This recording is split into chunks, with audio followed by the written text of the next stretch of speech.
अर्थ education centre में आपका स्वागत है। आज हम लोग Bihar civil court clerk, reader, stenographer की प्रारंभिक परीक्षा बदले हुए पाठ्यक्रम के अनुसार हम लोग हिंदी श्रृंखला करने वाले हैं।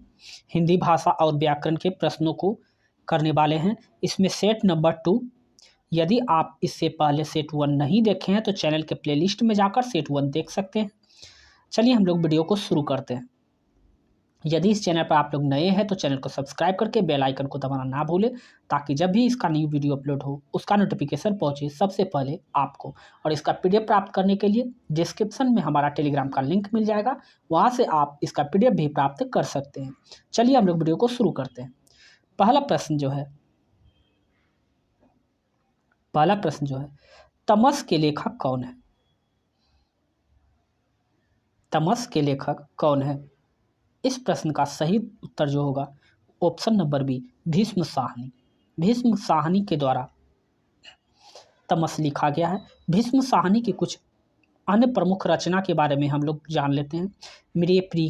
मेरे प्रिय कहानियाँ, भाग्यरेखा, झरोखे, बसंती, ये सभी जो है भीष्म साहनी के द्वारा प्रसिद्ध लिखे हुए काव्य हैं।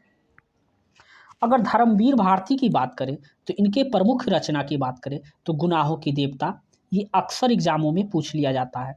इनका अगर गुनाहों की देवता इनका प्रसिद्ध है। गुनाहों की देवता हो गया, सूरज का 7वां घोड़ा, चांद का मोटेरा, चांद और टूटे हुए लोग, ठेले पर हिमालय आदि, ये जो है धर्मवीर भारती के द्वारा प्रसिद्ध रचनाएं थी। अगर हम बात करें डॉक्टर नागेंद्र प्रसाद की, डॉक्टर नागेंद्र की प्रमुख रचना के बारे में तो विचार और अनुभूति, विचार विश्लेषण, अनुसंधान और आलोचना। चंद्रधर शर्मा गुलेरी के द्वारा कुछ प्रसिद्ध रचना की बात की जाए तो इनकी जो प्रसिद्ध रचना है इसने कहा था इनकी प्रसिद्ध रचना है। तो ये सारे फैक्ट आप लोग इनसे याद रखिएगा, डायरेक्ट प्रश्न एग्जाम में पूछ लिए जाते हैं। आगे जो प्रश्न है वो तलघर पद जो है समास है। तलघर पद जो है समास है। इस प्रश्न का सही उत्तर होगा ऑप्शन नंबर सी, कर्मधारय। कर्मधारय समास है। जिस समस्त पद का उत्तर पद प्रधान हो तथा दोनों पदों में विशेषण और विशेष अथवा उपमान उपमेय का संबंध हो उसे कर्मधारय समास कहते हैं। अगर बात किया जाए तलघर की तो तल में है, जो घर है जो तल में है, प्रथम पद विशेष है। कर्मधारय समास के अन्य उदाहरण है पीताम्बर, नीलकमल, मक्षधार, पुच्छल, तारा, काला पानी। यहाँ से याद रखिएगा समास से बहुत सारे प्रश्न, 2 से 3 प्रश्न आपको देखने को मिल जाएंगे परीक्षा में। तीसरा जो प्रश्न है, अष्ट धातु में कौन सा समास है? अष्ट धातु में कौन सा समास है? तो यहाँ पर देखिए इस प्रश्न का सही उत्तर जो होगा ऑप्शन नंबर ए, द्विगु समास होता है। द्विगु समास का प्रथम पद संख्यावाचक और अंतिम पद संज्ञा होता है। तो यहाँ पर देखिए अष्ट जो है वो संख्यावाचक है और धातु जो है संज्ञा है, इस वजह से इसे द्विगु समास कहते हैं। इसके उदाहरण की बात की जाए तो चतुर्देव, पंचपात्र, त्रिभुज, चतुर्देव, त्रियोगी, ये सभी जो हैं द्विगु समास के अन्य उदाहरण हैं। चौथा प्रश्न जो है गगनचुंबी शब्द में निम्न में से कौन सा समास है? इस प्रश्न का सही उत्तर जो होगा ऑप्शन नंबर बी, तत्पुरुष समास है। गगनचुंबी में जो है तत्पुरुष समास है। गगनचुंबी में गगन को चूमने वाला, गगनचुंबी में कर्म तत्पुरुष है।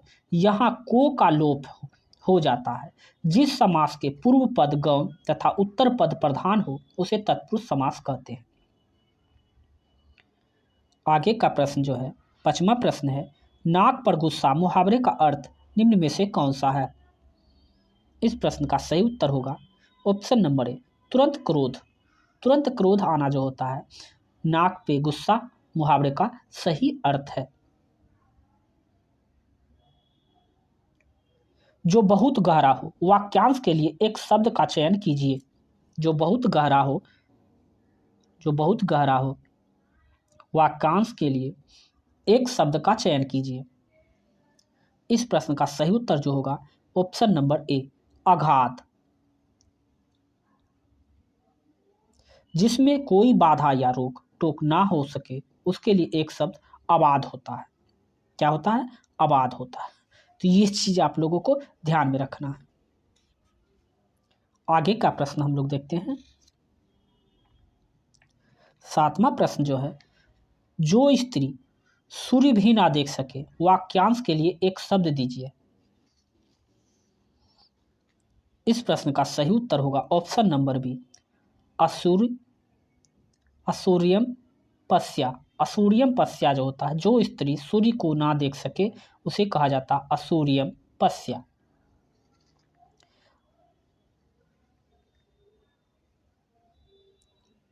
आगे का प्रश्न जो है, 8वां प्रश्न जो है, मैंने राधा के लिए कपड़े खरीदे। इस वाक्य में कारक का प्रकार बताइए। कारक का प्रकार, मैंने राधा के लिए कपड़े खरीदे। तो क्या होता है? कर्ता ने कर्म को करण से या के द्वारा, संपादान को या के लिए।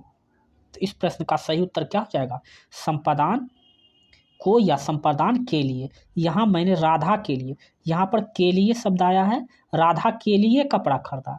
तो संपादान को या संपादान के लिए होता है, तो संपादान कारक हो जाएगा अपादान से। ये चीज याद रखिएगा। संबंध का के की, अधिकरण में पर, और संबोधन हे अहो अरे। तो ये चीज आप लोग याद रखिएगा, यहाँ से प्रश्न पूछे जाते हैं। अगला 9वां प्रश्न जो है, मैथिली शरण गुप्त के संबंध आधुनिक काल के किस युग के कवि थे? बहुत ही अच्छा प्रश्न है। मैथिली शरण गुप्त का संबंध जो है आधुनिक काल में किस युग के कवि थे? तो इस प्रश्न का सही उत्तर होगा ऑप्शन नंबर बी, द्विवेदी युग के। द्विवेदी युग के कवि थे। द्विवेदी युग के कवि की और कवियों के नाम हम लोग जान लेते हैं। जैसे मैथिली शरण गुप्त हो गए, महावीर प्रसाद द्विवेदी हो गए, श्रीधर पाठक हो गए, अयोध्या सिंह उपाध्याय, हरिऔध हो गए, मैथिली शरण गुप्त हो गए। तो ये सभी जो है वे द्विवेदी युग के कवि थे। 10वां प्रश्न जो है, फूलों के आसपास रहते हैं फिर भी कांटे उदास रहते हैं, पंक्ति में क्या है? इस प्रश्न का सही उत्तर होगा अनियोक्ति अलंकार है। क्या है? अनियोक्ति अलंकार है। जहां किसी वस्तु या व्यक्ति को लक्ष्य कर कही जाने वाली बात दूसरे के लिए कही जाए, वहां अनियोक्ति अलंकार होता है। यहाँ पर फूल और कांटे का उदाहरण देकर बताया गया है कि अच्छे संगत में रहकर भी बुरे प्रवृत्ति से लोग बुरे ही बने रहते हैं। अगला प्रश्न जो है, कौन सा शब्द स्त्रीलिंग है? इस प्रश्न का सही उत्तर जो होगा सूचना। ऑप्शन नंबर बी, सूचना शब्द जो है स्त्रीलिंग है। ठीक है, उससे सूचना मिली है कि आज विद्यालय बंद है। उसे सूचना मिली है कि आज विद्यालय बंद है। बी क्या हो जाएगा? सूचना क्या हो जाएगा? स्त्रीलिंग शब्द है। और बाकी सब जो है वह मित्र से मिलने गया, ये पुल्लिंग है। उपहार भी पुल्लिंग है। ये सभी पुल्लिंग है। अगला प्रश्न जो है, निम्न में से कौन सा शब्द वायु का पर्यायवाची है? तो वायु का पर्यायवाची शब्द की बात की जाए तो अनिल है। क्या है? अनिल है। वायु का अन्य पर्यायवाची शब्द की बात की जाए तो हवा, पवन, समीर, वात, मारुत।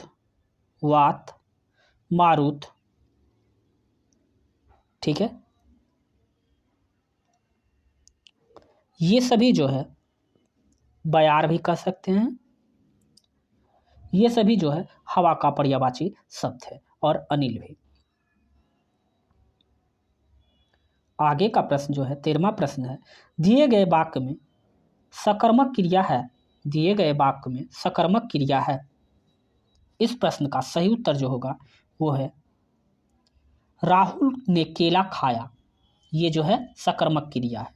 अब सकर्मक क्रिया उस प्रकार की क्रिया को कहते हैं जिसमें कर्ता के द्वारा किया गया कार्य किसी अन्य चीज को प्रभावित करता है, उसे ही हम लोग क्या कहते हैं, सकर्मक क्रिया कहते हैं।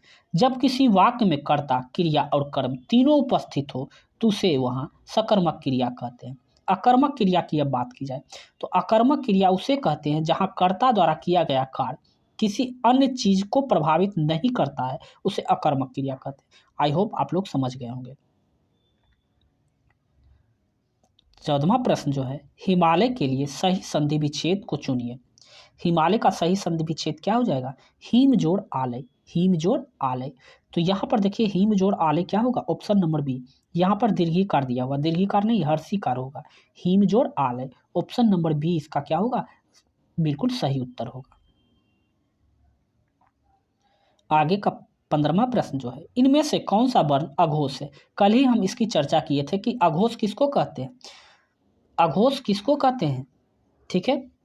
जिन वर्णों के उच्चारण आपस में स्वर तंत्रियां झंकृत नहीं होती है उसे अघोष वर्ण कहते हैं। यानी प्रत्येक वर्ण का पहला और दूसरा लेटर, प्रत्येक वर्ण का पहला और दूसरा जो होता है वो होता है क्या, अघोष। जैसे को और खो, चो और छो, ठीक है, टो और टो, टो और ठो, तो और थो। यानी प्रत्येक वर्ण का पहला और दूसरा वर्ण जो होगा वो अघोष कहलाता। तो यहाँ पर देखिए, यहाँ पर पहला, यहाँ पर कौन सा उत्तर हो जाएगा, इस प्रकार से इस प्रश्न का सही उत्तर क्या होगा, चो हो जाएगा, क्योंकि पहला वर्ण क्या है इसमें, चो आया हुआ है। और बाकी सब में देखिए तो 15 का क्या होगा, चो वर्ण अघोष से। जिन वर्ण उष्ण व्यंजन तालव्य दंत मूर्धन्य सो को अघोष वर्ण है, प्रत्येक वर्ण का पहला और दूसरा वर्ण अघोष हो।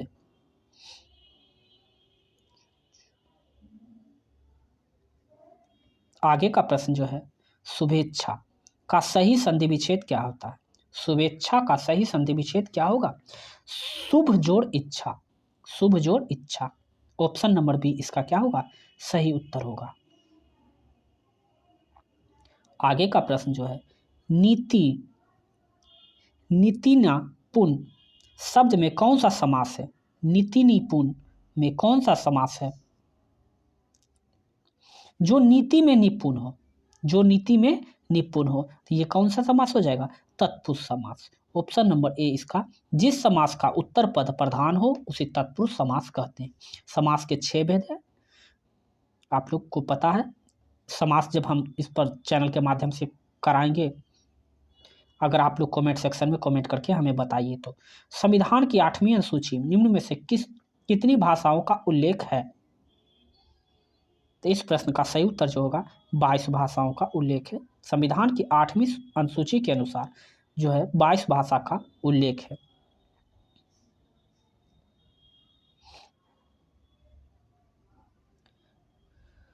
अगला प्रश्न जो है, दो सार्थक शब्दों के मेल से बनने वाले शब्द को क्या कहते हैं। दो सार्थक शब्दों के मेल से बनने वाले शब्द को क्या कहते हैं। तो इस प्रश्न का सही उत्तर क्या होगा, यौगिक शब्द कहलाते हैं। दो शब्दों के सार्थक मेल से बनने वाले शब्द को यौगिक शब्द कहते हैं। यौगिक का उदाहरण की अगर बात की जाए तो राजपुत्र हो जाएगा, क्या हो जाएगा, राजपुत्र हो जाएगा। और राजपुत्र का क्या होगा, राजा का पुत्र, यानी राज प्लस पुत्र। ये दो सार्थक शब्दों के मेल से बना हुआ है, राज और पुत्र। पाठशाला, पाठ और शाला, तो इस तरह को क्या कहते हैं, यौगिक शब्द कहते हैं। तो आप लोग ध्यान में रखिएगा। आज के सेट का आखिरी प्रश्न, अंगारों पर लौटना मुहावरे का अर्थ निम्न में विकल्प में से कौन सा सही है। इस प्रश्न का सही उत्तर होगा ऑप्शन नंबर बी, क्रोध में कठोर वचन कहना। क्रोध में कठोर वचन कहना ही क्या है, इसका सही उत्तर क्या होगा, ईर्ष्या में व्यवस्थित होना, ईर्ष्या में व्यवस्थित होना। कष्ट सहना, दुख सहना, ईर्ष्या में व्यवस्थित होना। तो ऑप्शन नंबर ए इसका सही उत्तर होगा। यदि आपको यह वीडियो अच्छा और हेल्पफुल लगा हो तो चैनल को सब्सक्राइब करके बेल आइकन को दबाना ना भूलें और जितना हो सके आप अपने दोस्तों के साथ शेयर कर दीजिए ताकि इनका लाभ वो भी उठा सके। मिलते हैं हम लोग नेक्स्ट वीडियो में, अभी के लिए बस इतना। जय हिंद।